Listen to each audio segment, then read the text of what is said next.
Lord Krishna Naman,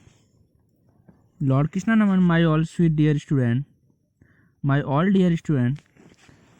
In last classes we discussed about advantage of vegetative propagation, but today we discuss about disadvantage of vegetative propagation and difference between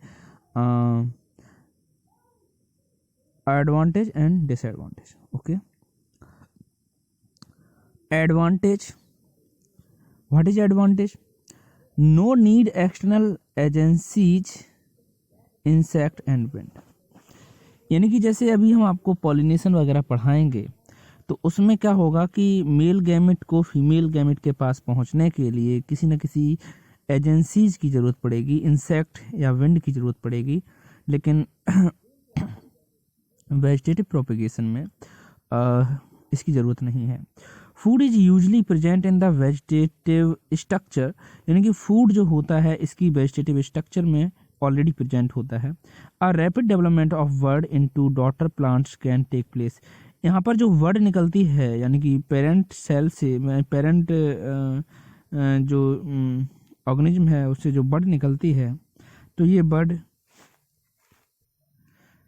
अपना nourishment जो है अपने parent body से ले लेती है। Into daughter plant can take place. Okay, new plant resemble parent plant in every way, और यह जो पेरेंट प्लांट से हर एक तरीके से रिजेंबल होती है, सेम होती है, कोई भी अंतर नहीं होता।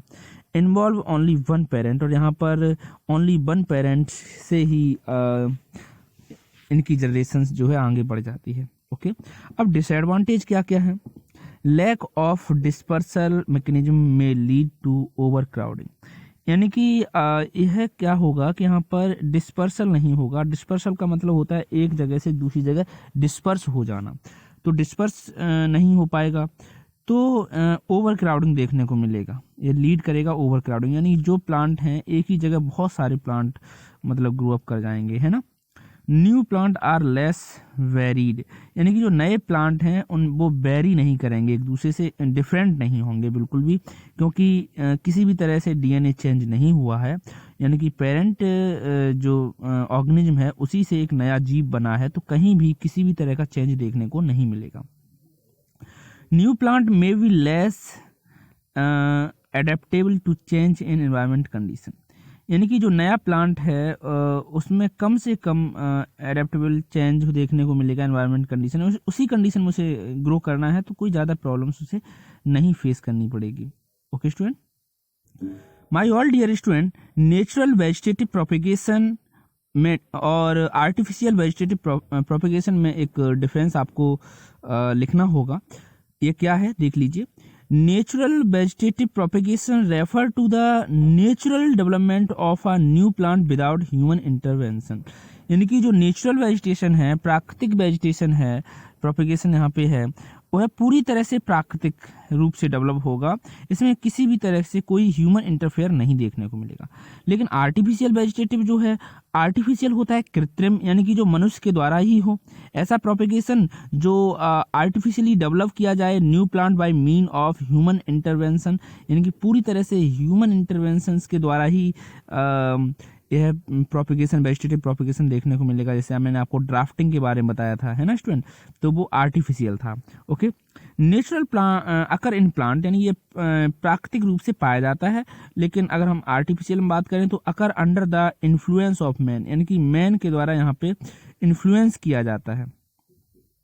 अकर through roots, bulbs, corn, tuber, suckers, rhizomes, runner, plantlets, इन सब से मतलब जो है प्रोपेगेशन हो सकता है। ठीक है, जड़ से, बल्ब से, कॉर्म से, ट्यूबर से, सकर से, राइजोम से, रनर से, प्लांटलेट से। अकर through wording, grafting, layering, cutting, tissue culture. प्यारे विद्यार्थियों, टिश्यू कल्चर अगर वर्ड आया है तो हम आपको इसमें डीप नॉलेज देंगे। टिश्यू कल्चर जो है आज की टेक्निक है। टिश्यू कल्चर के द्वारा होता क्या है कि the group of cell is called tissue, यानी कि सेल्स का एक ग्रुप जो होता है उसे हम टिश्यू कहते हैं। The group of cell is called tissue. अब हम आपसे एक बात कहें कि मेरे प्यारे विद्यार्थी, यदि आपके पास एक प्लांट है, ओनली अ सिंगल प्लांट, और उसकी नीड पूरे विश्व को है, उसकी नीड पूरे विश्व को है, तो क्या आप एक साथ होल वर्ल्ड हर एक घर में वह प्लांट पहुंचा सकते हैं? तो आंसर है यस, आप ऐसा कर सकते हैं with the help of tissue culture. Tissue culture आपको हेल्प करेगा। आप क्या करेंगे, उस पूरे के पूरे प्लांट को टिश्यू में कन्वर्ट कर देंगे। और टिश्यू में कन्वर्ट करने के लिए क्या करना होता है, आप उसे क्रश कर सकते हैं। उसके जो मेरिस्टेमेटिक सेल्स हैं उनको क्रश करके उसका सेल्स कल्चर कर सकते हैं, और जो स्टेम हैं, लीव्स हैं, इनका आप टिश्यू कल्चर कर सकते हैं। और टिश्यू कल्चर को आप ग्रो अप करेंगे। ग्रो करने के लिए एक मीडियम की जरूरत पड़ेगी। ऐसा करते हैं प्यारे विद्यार्थी, इसका एक अलग से वीडियो बनाएंगे टिश्यू कल्चर का, ठीक है, क्योंकि अगर हम यहाँ शॉर्ट में आपको बताएंगे तो आपको बहुत अच्छा नहीं लगेगा, ठीक है।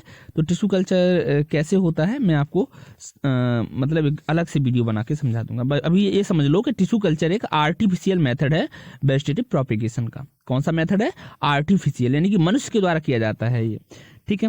Help to avoid physical barrier in sexual reproduction, यानी कि यहाँ पर जो है help to avoid physical barrier, यहाँ फिजिकल बैरियर देखने को अवॉइड करना होगा इन सेक्सुअल रिप्रोडक्शन में। Help in maintain desirable character over generation, तो यहाँ पे हम क्या करेंगे कि एक जो बहुत अच्छी डिजायरेबल कैरेक्टर है, जो बहुत अच्छा कैरेक्टर है, उसके आधार पर हम जनरेशन को आगे बढ़ाने की कोशिश करेंगे, है ना स्टूडेंट।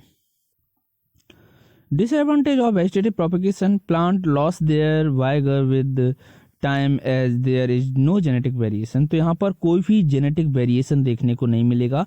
वेरिएशन का मतलब होता है कि किसी भी तरह का डीएनए चेंज होना। भाई डीएनए का अकस्मा चेंज होना कहलाता है म्यूटेशन, MUTATION, ओके। म्यूटेशन मन होता है उत्परिवर्तन, एकदम परिवर्तन हो जाए। तो यहाँ पे भाई किसी पेरेंट प्लांट से ही तो एक नया प्लांट बना है, चाहे बड के फॉर्म में बना हो, चाहे आपने उसके भाग अलग अलग कर दिए हों, उससे आपने न्यू प्लांट ग्रो कराया हो। तो यहाँ जेनेटिक का मतलब होता है आनुवांशिक, यानी आनुवांशिक कौन है? डीएनए और आरएनए। तो किसी भी तरह का यहाँ डीएनए और आरएनए में चेंज हुआ ही नहीं, क्योंकि जो प्लांट है सेम उसी की तो कॉपी तैयार हुई है। भाई वेजिटेटिव प्रोपेगेशन में सेम कॉपी ही तो तैयार हुई है। तो यहाँ पर plant loss their vigour with time as there is no genetic variation, कोई जेनेटिक वेरिएशन यहाँ देखने को नहीं मिलेगा, है ना। It often results in overcrowding जरूर देखने को मिलेगी। ओवर क्राउडिंग का मतलब जो वैरायटी कहीं पे उगी हुई है तो उसके बहुत सारे प्लांट, बल्क में बहुत सारे प्लांट आपको देखने को मिलेंगे। So many plants are produced. This can result in lack of nutrients in the soil. जिससे वहाँ की सॉइल में न्यूट्रिएंट्स की क्या हो जाएगी? लैक हो जाएगी, कमी हो जाएगी। ओके मेरे प्यारे विद्यार्थियों, राइट, ट्रू एंड फॉल्स ये आपको करने हैं, ठीक है। Asexual reproduction involve the fusion of two type of sex cell, यानी कि असेक्सुअल रिप्रोडक्शन जो होता है क्या उसमें दो अलग अलग सेक्स सेल यूज होती हैं? बिल्कुल नहीं होती, क्योंकि सेक्सुअल में होती हैं मेल गैमेट और फीमेल गैमेट, है ना। तो बिल्कुल भी गलत है ये। Asparagus reproduce by its roots, अब आप जल्दी से बताओ क्या होगा। Begonia reproduce by its leaves, अगर आपको ये वेजिटेटिव प्रोपेगेशन में आप पढ़ चुके हैं, जल्दी से बताओ। Spirogyra reproduce by budding, spirogyra में कब से बडिंग होने लगी है ना, वो तो हमने ईस्ट में आपको बताई थी। Vegetative propagation has no disadvantage, क्या बात है, कोई डिसएडवांटेज नहीं है। तो ये ऊपर हमने क्या पढ़ा है ना। Vegetative propagation is the fastest method of increase the number of plant. मेरे प्यारे विद्यार्थियों, आप जल्दी से इनके आंसर अपनी तरफ से दीजिए, बाकी मैं आपके आंसर्स चेक करूंगा।